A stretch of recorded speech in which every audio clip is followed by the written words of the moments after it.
Hi hello എൻ്റെ പ്രിയപ്പെട്ട ചങ്കുകളെ, ഒരു പുതിയ പ്രൊമോ വന്നിട്ടുണ്ട്. 25,000 രൂപ സമ്മാനം കിട്ടുന്ന ഒരു ഗെയിം രസകരമായിട്ട് തോന്നി. കാരണം 25,000 രൂപ സമ്മാനം കിട്ടുന്ന ഗെയിമല്ലേ, എല്ലാവരും അപ്പോൾ മത്സരിച്ച് കളിക്കും. അതായത് ഒരു കൊമ്പ് പോലെ ഒരു സാധനത്തിൽ ഒരു മണി കെട്ടിയിട്ടുണ്ട്. അത് തലയിൽ വെച്ചിട്ട് അനങ്ങാതെ നിൽക്കണം മീൻസ് മണി അനങ്ങാൻ പാടില്ല. എന്തുവേണേലും ചെയ്യാം, മണി അനങ്ങാൻ പാടില്ല. മണി സൗണ്ട് കേട്ടാൽ അവർ ഔട്ടാവും. അങ്ങനെ ഓരോരുത്തരും മണിയും തലയിൽ വെച്ചുകൊണ്ട് ഇരിക്കുവാണ്. അപ്പോൾ 1 മണിക്കൂറായപ്പോൾ ബിഗ് ബോസിന് മനസ്സിലായി ഇവരാരും അനങ്ങുന്നില്ല, ഒരു മണി സൗണ്ടും കേൾക്കുന്നില്ല.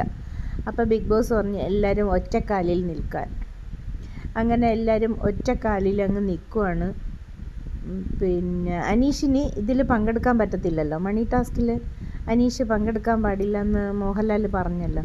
അതുകൊണ്ട് അനീഷിന് പറ്റുന്നില്ല. അതുകൊണ്ട് അനീഷാണ് വിധികർത്താവ്. അനീഷ് എല്ലാവരെയും പോയി എങ്ങനെയെങ്കിലും എല്ലാവരുടെയും മണി കിളിക്കാനുള്ള അശ്രാന്ത പരിശ്രമത്തിലാണ് അനീഷ്. അങ്ങനെ എല്ലാവരുടെ അടുത്തും പോയി ചൊറിയുന്നുണ്ട്. അനുമോളുടെ അടുത്ത് പോകുന്നുണ്ട്. അനുമോളുടെ അടുത്ത് പോയി ഇങ്ങനെയൊക്കെ കാണിക്കുന്നു. അനുമോളൊക്കെ ഇങ്ങനെ ഡാൻസ് പോസിലൊക്കെ നിൽക്കുന്നു. ഇനി ഇതിൽ ആരാണ് ഔട്ടാവാതെ 25,000 രൂപ നേടുന്നത് ആരാണെന്നൊന്നും അറിയത്തില്ല. അത് എപ്പിസോഡ് കണ്ടാലേ അറിയാൻ പറ്റത്തുള്ളൂ. അപ്പോൾ ഇന്ന് ഈ വീഡിയോ ഇത്രയേ ഉള്ളൂ. നിങ്ങൾക്ക് ഈ വീഡിയോ ഇഷ്ടപ്പെട്ട ലൈക്ക് ചെയ്യുക, കമൻറ്റ് ചെയ്യുക, ചാനലൊന്ന് സബ് ചെയ്ത് സപ്പോർട്ട് ചെയ്യുക. അടുത്തൊരു വീഡിയോയുമായിട്ട് വരുന്നത് വരെ ടാറ്റാ.